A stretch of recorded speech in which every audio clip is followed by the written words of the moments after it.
I'm going to talk a little bit about where technology is going. And often technology comes to us, we're surprised by what it brings, but there's actually a large aspect of technology that's much more predictable.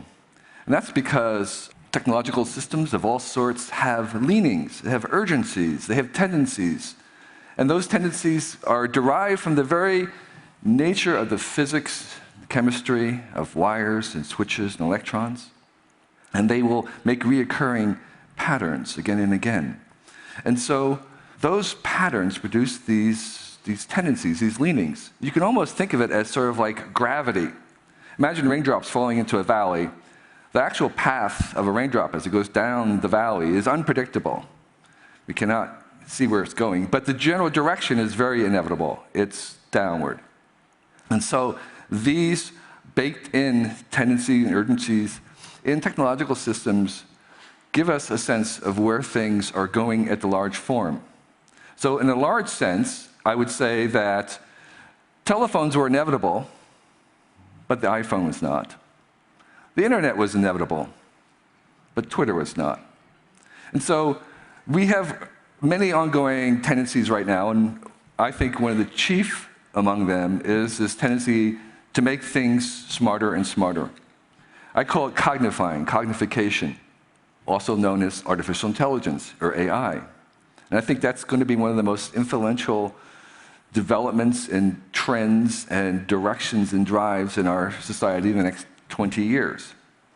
And so, of course, it's already here. We already have AI, and often it works in the background, the back offices of hospitals, where it's used to diagnose X-rays better than a human doctor. It's in legal offices where it's used to go through legal evidence better than a human paralawyer. It's used to fly the plane that you came here with. Human pilots only flew it 7 to 8 minutes. The rest of the time, the AI was driving. And of course, in Netflix and Amazon, it's in the background making those recommendations. That's what we have today. And we have an example, of course, in a more front-facing aspect of it with the win of the AlphaGo, who beat the world's greatest Go champion. But it's more than that. If you play a video game, you're playing against an AI, but recently Google taught that AI, their AI, to actually learn how to play video games. Again, teaching video games was already done, but learning how to play a video game is another step. That's artificial smartness. And what we're doing is we're taking this artificial smartness and we're making it smarter and smarter. And there are three aspects to this general trend that I think are underappreciated. And I think we would understand AI a lot better if we understood these three things. And I think these things are also would help us embrace AI, because it's only by embracing it that we actually can steer it. We can actually steer the specifics by embracing the larger trend. So let me talk about those three different aspects. The first one is our own intelligence has a very poor understanding of what intelligence is. We tend to think of intelligence that it's a single dimension, that it's kind of like a note that gets louder and louder. It starts like with IQ measurement. It starts with maybe a simple low IQ in a rat or a mouse, and maybe there's more in a chimpanzee, and then maybe there's more in a stupid person, and then maybe an average person like myself, and then maybe a genius. And that this single IQ intelligence is getting greater and greater. That's completely wrong. That's not what intelligence is, not what human intelligence is anyway. It's much more like a symphony of different notes, and each of these notes is played on a different instrument of cognition, so that there are many types of intelligences in our own minds. We have deductive reasoning, we have emotional intelligence, we have spatial intelligence, we have maybe 100 different types that are all grouped together. And they vary in different strengths with different people. And of course, if we go to animals, they also have another basket, another symphony of different kinds of intelligences. And sometimes those same instruments are the same that we have. They can think in the same way, but they may have a different arrangement, and maybe they are higher in some cases than humans, like long-term memory in a squirrel is actually phenomenal, so you can remember where it buried its nuts. But in other cases, they may be lower. And when we go to machines to make them, we're going to engineer them in the same way, where we'll make some of those types of smartness much greater than ours. And many of them won't be anywhere near ours because they're not needed. So we're going to take these things, these artificial clusters, and we'll be adding more varieties of artificial cognition to our AIs. We're going to take them and we're going to make them very, very specific. So your calculator is smarter than you are in arithmetic already. Your GPS is smarter than you are in spatial navigation. Google, Bing, are smarter than you are in long-term memory.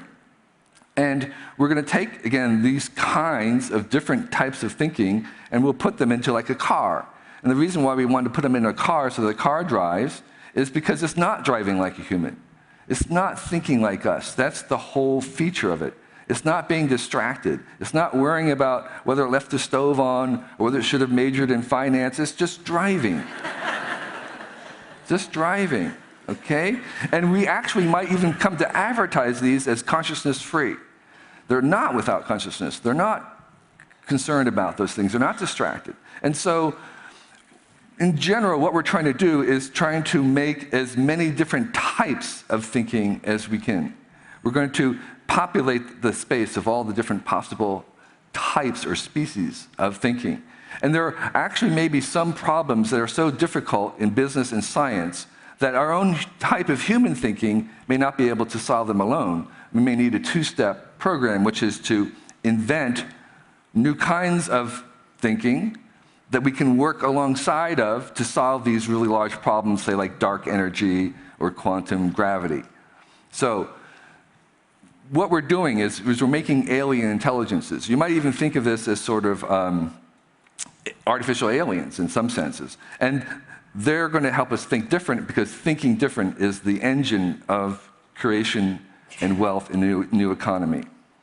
So the second aspect of this is that we are going to use AI to basically make a second industrial revolution. The first industrial revolution was based on the fact that we invented something I would call artificial power. So previous to that, during the agricultural revolution, everything that was made had to be made with human muscle or animal power. That was the only way to get anything done. And the great innovation during the Industrial Revolution was we harnessed steam power, fossil fuels, to make this artificial power that we could use to do anything we wanted to do. So today, when you drive down the highway, you are, with the flick of a switch, commanding 250 horses, 250 horsepower, which we can use to build skyscrapers, to build cities, to build roads, to make factories that would churn out lines of chairs or refrigerators way beyond our own power. And that artificial power can also be distributed on wires, on a grid, to every home, factory, farmstead, and anybody could buy that artificial power just by plugging something in. And so this was a source of innovation as well, because a farmer could take a manual hand pump and then he could add this artificial power, this electricity, and he'd have an electric pump. And you multiply that by thousands or tens of thousands of times, and that formula was what brought us the Industrial Revolution. And all the things that we see, all this progress that we now enjoy, has come from the fact that we've done that. We're going to do the same thing now with AI. We're going to distribute that on a grid, and now you can take that electric pump, you can add some artificial intelligence, and now you have a smart pump. And that multiplied by 1,000,000 times is going to be this second industrial revolution. So now the car is going down the highway, has 250 horsepower, but in addition, it has 250 minds. That's the auto-driven car. It's like a new commodity. It's a new utility. The AI is going to flow across the grid, the cloud, in the same way electricity did. So everything that we had electrified, we're now going to cognify. And I would suggest then that the formula for the next 10,000 startups is very, very simple, which is to take X and add AI. That is the formula. That's what we're going to be doing. And that is the way in which we're going to make this second industrial revolution. And by the way, right now, this minute, you can log on to Google and you can purchase AI for 6 cents, 100 hits. That's available right now. So the third aspect of this is that when we take this AI and we embody it, we get robots. And robots are going to be bots, are going to be doing many of the tasks that we have already done. And a job is just a bunch of tasks. So they're going to redefine our jobs because they're going to do some of those tasks. But they're also going to create a whole new categories, a whole new slew of tasks that we didn't know we wanted to do before. So they're going to actually engender new kinds of jobs, new kinds of tasks that we wanted done, just as automation made up a whole bunch of new things that we didn't know we needed before. Now we can't live without them. And so they're going to produce even more jobs than they take away. But it's important that a lot of the tasks that we're going to give them are tasks that can be defined in terms of efficiency or productivity. If you can specify a task, either manual or conceptual, that it can be specified in terms of efficiency or productivity, that goes to the bots. So productivity is for robots. What we're really good at is basically wasting time. We're really good at the things that are inefficient. Science is inherently inefficient. It runs on the fact that you have one failure after another. It runs on the fact that you make tests and experiments that don't work, otherwise you're not learning.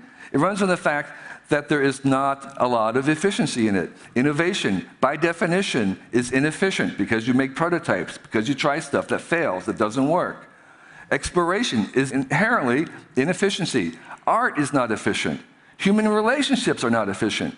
These are all the kinds of things that we're going to gravitate to because they are not efficient. Efficiency is for robots, okay? And we're also going to learn that we're going to work with these AIs because they think differently than us. So when Deep Blue beat the world's best chess champion, people thought it was the end of chess. But actually, it turns out that today, the best chess champion in the world is not an AI, and it's not a human. It's the team of a human and an AI. The best medical diagnostician is not a doctor, it's not an AI, it's the team. So we're going to be working with these AIs, and I think you'll be paid in the future by how well you work with these bots, okay? So that's the third thing, is that they're different, their utility, and that they are going to be something that we work with rather than against. We're working with these rather than against them. So, the future, where does that take us? I think that 25 years from now, they'll look back right now, and they'll look at our understanding of AI and said, you didn't have AI. In fact, you didn't even have the internet yet, compared to what we're going to have in 25 years from now. And so there are no AI experts right now. There's a lot of money going to it. There's billions of dollars being spent on it. It's a huge business, but there are no experts compared to what we'll know in 20 years from now. Okay? And so we are just at the beginning of the beginning. We're in the first hour of all this. We're in the first hour of the internet. We're in the first hour of what's coming. And the most popular AI product in 20 years from now that everybody uses has not been invented yet. That means that you're not late. Thank you.